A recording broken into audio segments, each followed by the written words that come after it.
Former CBS anchor Dan Rather says it's too soon to be praising President Trump for acting presidential. Rather said Sunday on CNN's reliable sources that Trump is receiving unwarranted applause for his recent military actions, such as authorizing missile strikes in Syria and dropping a powerful bomb on an ISIS camp in Afghanistan. He has in recent days criticized members of the press he says lauded Trump's actions. Dropping bombs, having missile strikes, doesn't make one presidential, Rather said. Instead, Rather said Trump should be judged on his ability to keep the peace. He described countries like North Korea, Syria, Iraq and Yemen as flashpoints that are real powder kegs with a real short fuse burning. Rather warned journalists to not allow stories about military strikes to distract from other issues. He said the action in Syria took attention away from stories about Russia's influence on the election, whether it was intended to do so or not. Journalists have a tendency to rally around powder kegs. What's best for the country is for journalists to be skeptical, he said. Not cynical, but skeptical. Rather was the anchor and managing editor of CBS Evening News for more than 2 decades. He now hosts an interview series on AXS TV and runs a production company. In the interview, Rather acknowledged his own shortcomings, saying that he did not ask enough of the right questions before the Bush administration invaded Iraq in 2003. Other prominent journalists have expressed similar regrets. I think we need to remind ourselves of that today, Rather said. It's not the first time Rather has weighed in on the media's coverage of Trump. Rather has used Facebook, FB, Tech30, as a platform to criticize the way some outlets report on Trump's false statements. During the campaign, he also challenged reporters to not cover Trump like a normal presidential nominee. Trump is dialing back his economic promises. Bigly. President Trump and his top advisors appear to have a new message for America: lower your expectations. Trump played up his image as a businessman and dealmaker who could rescue the U.S. economy. The day he was sworn in, he vowed to create 25 million new jobs, the most of any president in history, and double the growth of the Obama era, among other promises. Wall Street has roared in anticipation, with the stock market hitting new heights. Over on Main Street, small business and consumer confidence hit multi-decade highs. Now, reality is setting in for how much Trump can really get done, and how fast, on the economy. The big tax reform that was supposed to be done by August? Don't bet on it. White House Press Secretary Sean Spicer put it this way: it still would be a great opportunity before they leave for August recess, but we're going to make sure we do this right. Trump's campaign promised to greatly reduce, or even eliminate, America's federal debt?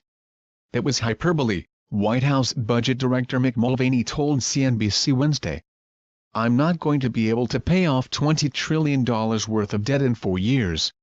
Labeling China a currency manipulator on day 1? That's not happening, not even on day 100. They're not currency manipulators, Trump told the Wall Street Journal Wednesday in a major U-turn. During the campaign, Trump had said China has the upper hand against American manufacturers because it keeps its currency artificially low. Repealing Obamacare and replacing it with something terrific? That's up in the air. His first attempt failed in March when he couldn't gin up enough votes in Congress. Many business leaders hoped Trump would move on to tax cuts, but Trump surprised many by telling Fox Business on Tuesday, "I have to do healthcare first." Now, confusion abounds on what the next priority is. Fixing America's disastrous trade policies? The White House has decided to study the issue. Commerce Secretary Wilbur Ross announced a 90-day comprehensive trade review at the end of March. Much of the trade war talk has been dialed back after Trump's recent meeting with Chinese President Xi. Spending $1 trillion on infrastructure? That's unlikely. Mulvaney said he and top economic advisor Gary Cohn are assuming a $200 billion number. The Trump train appears to be coming off the tracks as the president backpedals on a number of issues, says Mike O'Rourke, chief market strategist at Jones Trading. There are also his flip-flops on NATO. Now he's really for it, China's trade surplus, He says he'll give China more favorable trade terms if they help out on North Korea, Syria. Now the White House wants regime change there, and Janet Yellen, he bashed her on the campaign trail for propping up the Obama economy. Now he says he likes her and that low interest rates are good. All this dialing back of expectations is causing a reality check in the markets. U.S. stocks have stalled, and even dipped, since the S&P 500 closed at an all-time high on March 1. Even more telling is how investors are stocking up on safe haven assets like gold and government bonds. Gold has jumped 7% in the past month, and the 10-year U.S. Treasury bonds are now yielding a mere 2.26%, a significant decline from 2.58% a month ago. The yield goes down when more people are buying bonds. Since the election, the consensus view has been that Trump would do a major tax cut overhaul, the biggest since the 1986 reform under President Reagan, scale back regulations and spend more money on the military and infrastructure. All of this was supposed to juice the economy and stocks. But now that thesis is breaking down. Any action on taxes probably won't happen until later this year, or even 2018. Infrastructure and the massive budget cuts Trump wants are in doubt, and Trump's get tough foreign policy is causing some alarm that the U.S. could be headed for more war.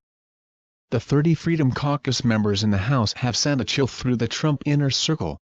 It's clear they can block much of the Trump agenda, and Democrats seem lukewarm, at best, about cooperating, says Greg Valliere, chief strategist at Horizon Investments. So Trump has to lower expectations. Valliere still believes the pro-business faction of the White House, led by Goldman Sachs' alum Gary Cohn, will prevail. Business owners from Wall Street to Main Street would probably forget, and forgive, a lot of Trump's flip-flopping and uncertainty if tax reform gets done. But all the indications are the White House and Congress are a long way from making that happen. We're talking about revamping one of the most complicated tax systems in the developed world, which would understandably take time to draft and negotiate across party lines, says Lindsay Pigza, chief economist at Stifel Fixed Income.